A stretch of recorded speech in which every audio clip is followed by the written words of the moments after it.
Hey, good morning, guys. Brad Krantz. Welcome to Monday Morning Leadership. We're looking at the 21 indispensable qualities of a leader. Today, we're going to look at number 6, courage. One person with the courage is a majority. Winston Churchill said, courage is rightly esteemed the first of human qualities because it is the quality which guarantees all others. Courage is fear that has said his prayers. Karl Barth said he's one of my more likable, challenging theologians. Eddie Rickenbacker, who was a World War I ace, was asked about his courage in combat. He admitted that he had been afraid, but he said, courage is doing what you're afraid to do. There can be no courage unless you're scared. So let me do a quick screen share here for you. Courage is not the absence of fear, but the acquired ability to move beyond fear. Let's keep that in mind as we proceed. When you look at the life of someone like Eddie Rickenbacker, again, a World War I ace, you cannot help but seeing great courage. I think that's obvious, right? But it's easy to see people who are in war as heroes, but it's also present in every great leader in business, government, or even the church. Okay, there's a lot of good leaders in a lot of different areas. Whenever you see significant progress in an organization, you know that the leader made courageous decisions. A leadership position doesn't give a person courage, but courage can give him a leadership position. So keep that in mind. Larry Osborne offered this observation. He said that the most striking thing about highly effective leaders is how little they have in common. What one swears by, another warns against. But one trait stands out, he said, the willingness to risk. So think about that for a bit. So here's some truths about courage from Maxwell. He says, number one, every test that you face as a leader begins with you. The test of courage is no different. Sheldon Koop noted all significant battles are waged within self, right? It's the mind. You got to get the mind right. Courage isn't an absence of fear. We just talked about that. It's doing what you're afraid to do. Number two, courage is making things right, not just smoothing them over.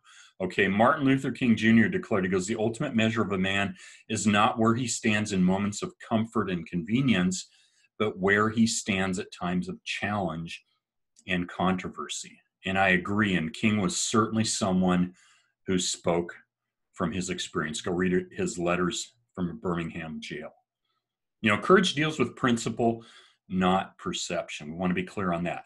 If you don't have the ability to see where to stand up and the conviction to do it, you'll never be an effective leader. So effective leadership does require courage.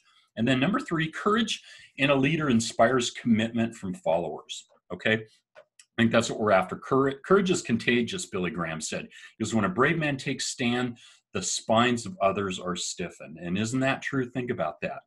Think about leaders that you know.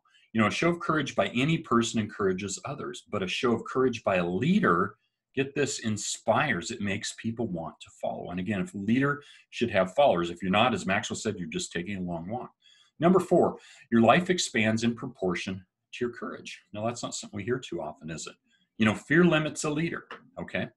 British theologian John Henry Neumann said, fear not that your life will come to an end, but that it will never have a beginning. Let that one sink in and think about that for a while. Courage not only gives you a good beginning, but it also provides a better future. Okay. The only difference is that don't take chances and worry about trivial things, right? If you're going to have to overcome your fear and doubts anyway, you might as well make it count. What we should make our life count. Every day does matter, guys. Life is short. It is. You need to understand this. So let's reflect on this a little bit. So here's some questions to pose from where we're at right now is, how do you handle fear? Do you embrace it? And are you stretching experiences? Are stretching experiences part of your daily life? Okay, maybe what are those? Or have you retreated so far into your comfort zone that you don't ever even feel fear? And I think that's what a lot of people end up doing. How much must you change to develop a spirit of courage in your life, right? To be different, you got to change.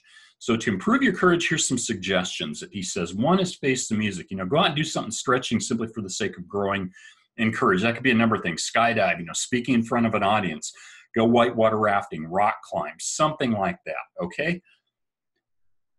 And then talk to the person. Most people are avoiding confrontation with someone in their lives, right? It's an employee, it's a relative, it's a coworker, and if that's true for you, he suggests go out and talk to that person this week.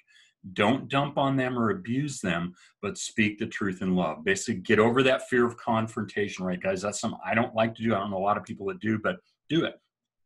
Take a giant leap. Maybe you've been afraid to make a career move or start that business. Okay, so now is the time to face it, right? There's no time like now. Take the time to really look at it, and talk to your spouse if you need to, your mentor, and maybe a trusted friend or two. And if it's the right thing, then do it. Don't wait, guys. Hey, tomorrow never comes. Life's short. I can't emphasize that enough.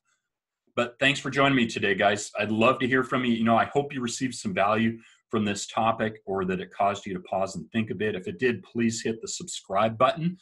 And I'd also encourage you to connect with me and join me and follow me on social media at the links provided. Have an awesome Monday, guys. Bye-bye.